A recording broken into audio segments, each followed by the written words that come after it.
ceeb iyo fadeexad weyn kooxdii cagafta ee Xasan Sheekh Maxamuud oo markan u soo dhigatay inay iibiyaan iskuulada si gaar ah dhulka iskuulka 15 May ayaa haatan lagu soo waramaya in cagafta ay soo gaartay isla markaana la iibiyay xogtii ugu dambeysay ee dhaqdhaqaaqyada halkaas ka soconaya ayaan kula wadaagi doonaa like muuqaalka sidoo kalena subscribe dhisi wararkeena ay ku soo gaaraan wararka la helayo ayaa waxa ay sheegayaan in markan kooxihii cagafta ay soo gaareen qaybo kamid ah iskuulka dawladdu ay leedahay ee 15 May oo ku yaala degmada Warta Nabadda halkaas oo haatan la soo gaarsiiyay sida wararka aan ku helayno degniintii ugu dambeysay oo ku aadan in halka iskuulka ardayda la fasaxo isla markaana dhulkaasi uu yahay mid ganacsato lagu wareejinayo ganacsatadan ayaa waxaa la sheegay in dhankooda ay lacagihii ay ku gadan lahaayeen dhulkaasi ay u gudbiyeen madaxweyne Xasan Sheekh Maxamuud isla markaana laga aqbalay waxaana ay noqon doontaa in ay lacag saartaan oo ay sidaas ku sii iibiyaan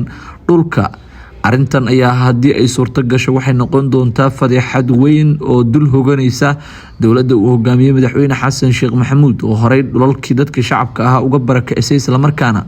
ku wareejisay ganacsato arxan laawayaal kuwaasi oo ka ganacsada dhiiga shacabka Soomaaliyeed maadaama waxyaabaha ay sameeyeen mudooyinkii ugu dambeeyay si aad ah dadka shacabka ay dhibaato ugu ahayd ganacsatadan ayaa waxa ay la soo heshiinayaan madaxweynaha iyo kooxda xulafada la ah waxaana ay siinayaan khidmad yar taasi oo ay dhulka ku iibsanayaan intaas wixii ka dambeeyana iyaga ayaa dhulka maamulaya oo dadka kicinaya sidoo kalena si iibsanaya xogaha aan helnay ayaa waxa ay sheegayaan in tusaale ahaan dhulkii ay ku gadanayaan kaliya 20,000 kadibna ay siisanayaan wax ka badan 60,000 ilaa 80,000 oo dollarka Mareykanka ah waana ganacsato iyagu u soo baxay in ay faa'iido ka raadiyaan dhulka dadka shacabka ay degan yihiin xogaha hadan la helay waxa ay sheegayaan in ardayda dhigata iskuulka 15 May ee degmada Warta Nabadda ku yaala isla markaana dawladdu ay maamusho kooxdii cagafta waxa ay iibinayaan iskuulka 15 May ardaydii waxa lagu wargeliyay inay guryahooda iska joogaan ilaa amar dambe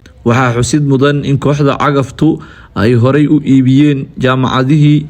sidoo kalena la gaday isbitaaladii qaybo kamid ah haatan waxa la beecinaya oo suuqa yaala iskuuladii dad badan ayaana isweydiinaya bal waxa u haray oo foolxumo ah dawladda uu horkacayo madaxweyne Xasan Sheekh Maxamuud oo caadeysatay inay kala iibiyaan dhulalka dadka shacabka ahana banaanka la dhoobay taasi oo ah mid si aad ah haatan qiladaan xoogan looga muujinayo xaaladdu ma ahan mid sahlan waxaana haatan lagu soo waramayaa in maalmaha soo socda dhulkaasi ay ka howlgali doonaan